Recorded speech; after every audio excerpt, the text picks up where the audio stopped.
Hello friends, welcome back to my YouTube channel study genius 96।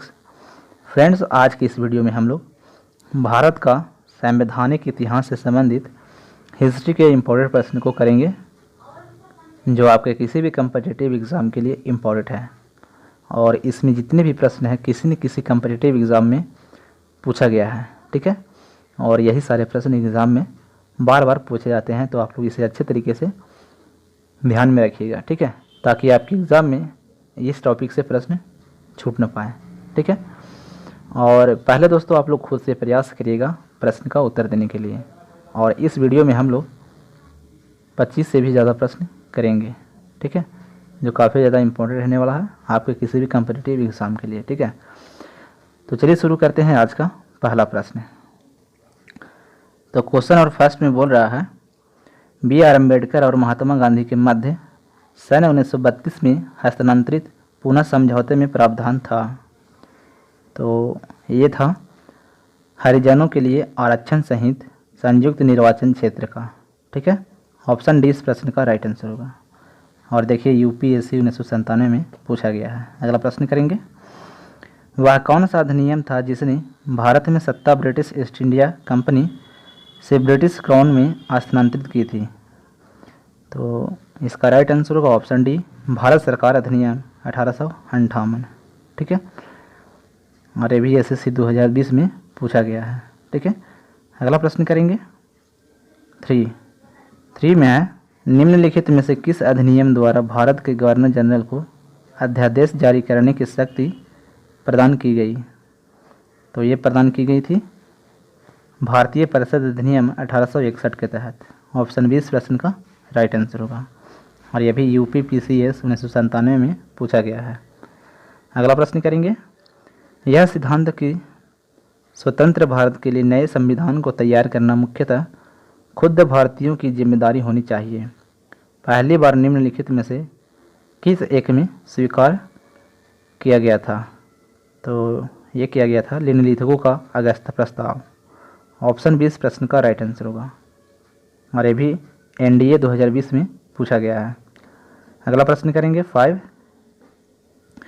में है, regulating act पारित किया गया। तो ये पारित किया गया था 1773 ईस्वी में। ऑप्शन ए इस प्रश्न का करेक्ट आंसर होगा। अगला प्रश्न करेंगे, भारत के गवर्नर जनरल को किस एक्ट के द्वारा अपनी समिति के निर्णय को अस्वीकार करने का अधिकार मिला? तो ये मिला था 1786 का अमेंडमेंट एक्ट के तहत, ठीक है। ऑप्शन सी इस प्रश्न का राइट आंसर होगा। नेक्स्ट प्रश्न करेंगे, महारानी विक्टोरिया को भारत की सर्वमाज्ञी नियुक्त किया गया।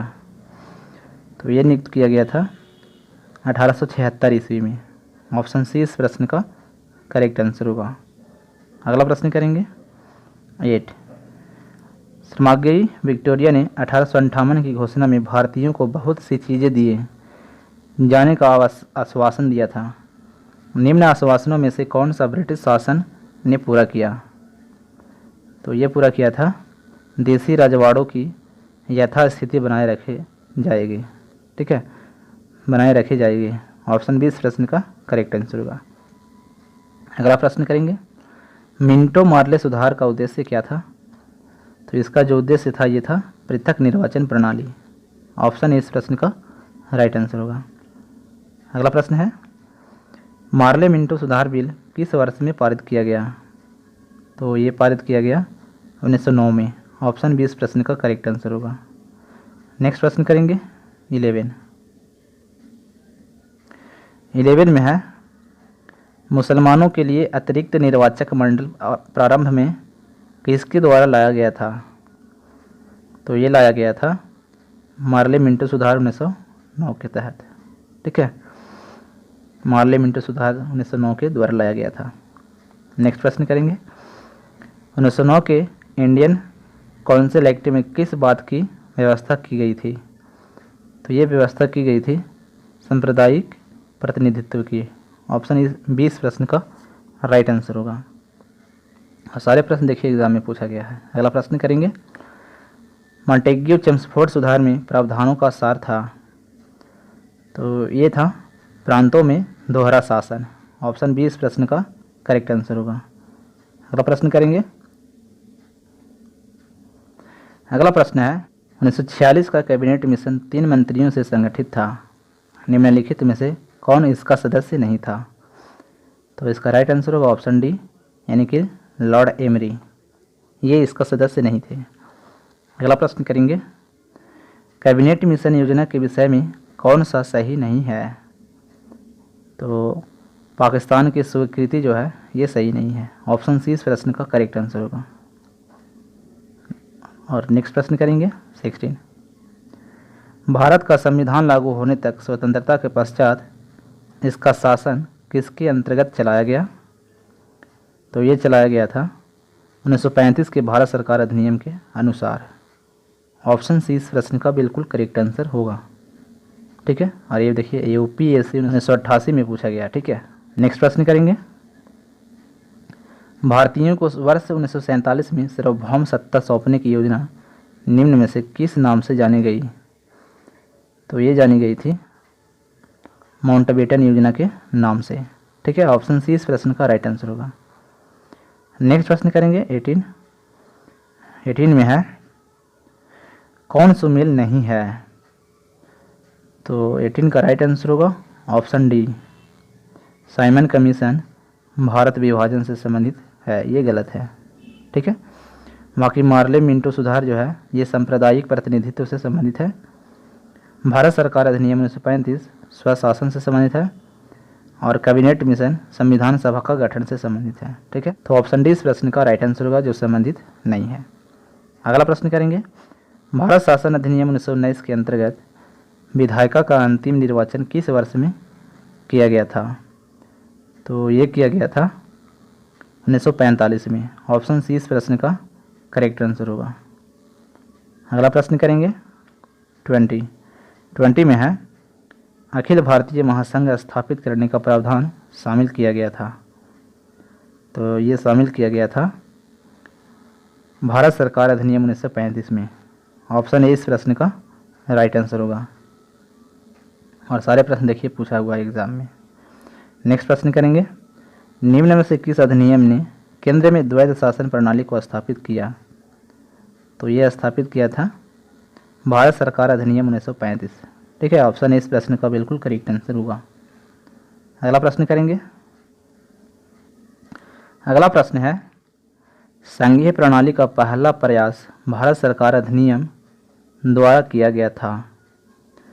तो ये किया गया था, ऑप्शन सी इस प्रश्न का राइट आंसर होगा, अधिनियम 1935 के द्वारा किया गया था, और ये देखिए एसएससी 2011 में पूछा गया है। नेक्स्ट प्रश्न करेंगे। किस अधिनियम की प्रमुख विशेषता प्रांतीय स्वायत्तता थी? तो ये थी 1935 अधिनियम के तहत। ठीक है, ऑप्शन ए इस प्रश्न का राइट आंसर होगा 1935, और ये देखिए एसएससी 2008 में पूछा गया है। अगला प्रश्न है भारत में सचिव का पद किसके द्वारा निर्मित किया गया था? तो इसका राइट आंसर होगा ऑप्शन बी, यानी कि भारत सरकार अधिनियम 1858 के तहत। ठीक है, तो ऑप्शन बी इस प्रश्न का राइट आंसर होगा। अगला प्रश्न करेंगे 25 में है किस भारत सरकार अधिनियम के तहत पहली बार विधायिका में कुछ निर्वाचित प्रतिनिधित्व की मंजूरी दी गई? तो इसका राइट आंसर होगा ऑप्शन बी, भारत सरकार अधिनियम 1909 के तहत। ठीक है, ऑप्शन बी इस प्रश्न का बिल्कुल करेक्ट आंसर होगा। अगला प्रश्न करेंगे, और देखिए एसएससी 2017 में पूछा हुआ है ये। अगला प्रश्न है भारत शासन अधिनियम 1935 द्वारा स्थापित संघ में अवशिष्ट शक्तियाँ किसे दी गई थी?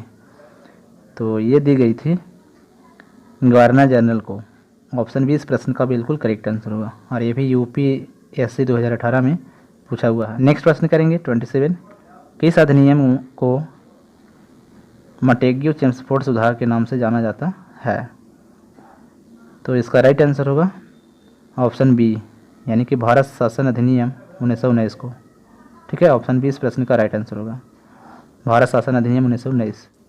अगला प्रश्न करेंगे 28 में है सूची 1 तथा सूची 2 को सुमेल कीजिए तथा नीचे दिए गए कूट से सही उत्तर चुनिए। ठीक है, तो सूची 1 और सूची 2 को यहाँ पे सुमेलित करना है।